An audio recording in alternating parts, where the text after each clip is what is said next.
எங்கள் அணி வீரர்கள் போராடிய விதம் பாராட்டத்தக்கது என மும்பை பொறுப்பு கேப்டன் சூரியகுமார் யாதவ் தெரிவித்தார்.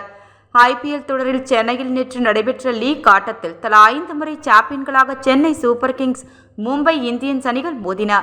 இந்த ஆட்டத்தில் முதல் பேட்டிங் செய்த மும்பை 20 ஓவர்களில் 9 விக்கெட்டை இழந்து 155 ரன்கள் எடுத்தது.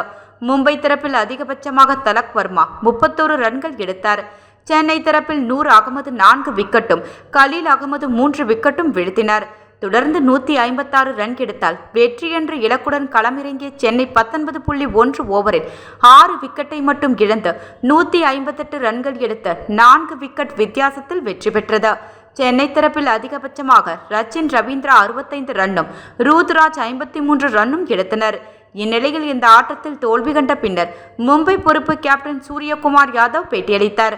அப்போது அவர் கூறியதாவது: இந்த போட்டியில் நாங்கள் 15 முதல் 20 ரன்கள் குறைவாக எடுத்திருந்தோம். ஆனால் இப்போட்டியில் எங்கள் அணி வீரர்கள் போராடிய விதம் பாராட்டத்தக்கது. இளைஞர்களுக்கு வாய்ப்புகளை வழங்குவதில் மும்பை இந்தியன்ஸ் அணி பெயர் பெற்றது. மேலும் அவர்கள் கடந்த 10 மாதங்களுக்கு மேலாக இதனை செய்து வருகின்றனர். அவர்களின் இந்த செயல்முறையானது ஆச்சரியமாக இருக்கிறது. அதன் காரணமாக விக்னேஷ் அணிக்குள் வந்தார். இப்போட்டியில் நாங்கள் ரன்களை கொடுத்த காரணத்தால் விக்னேஷின் ஒரு ஓவரை தக்க வைக்க வேண்டுமென்று முடிவு செய்திருக்கிறேன். ஆனால் அவருக்கு 18 ஓவரை கொடுப்பது ஒரு தவிர்க்க முடியாத செயலாக மாறியது. இரண்டாவது இன்னிங்ஸ் ரூத்ராஜ் குவைட்டட் பேட்டிங் செய்த விதம் இந்த ஆட்டத்தை எங்களிடமிருந்து எடுத்து சென்றுவிட்டது. இத்தொடரில் இன்னும் நிறைய போட்டிகள் உள்ளன. இவ்வாறு அவர் கூறினார்.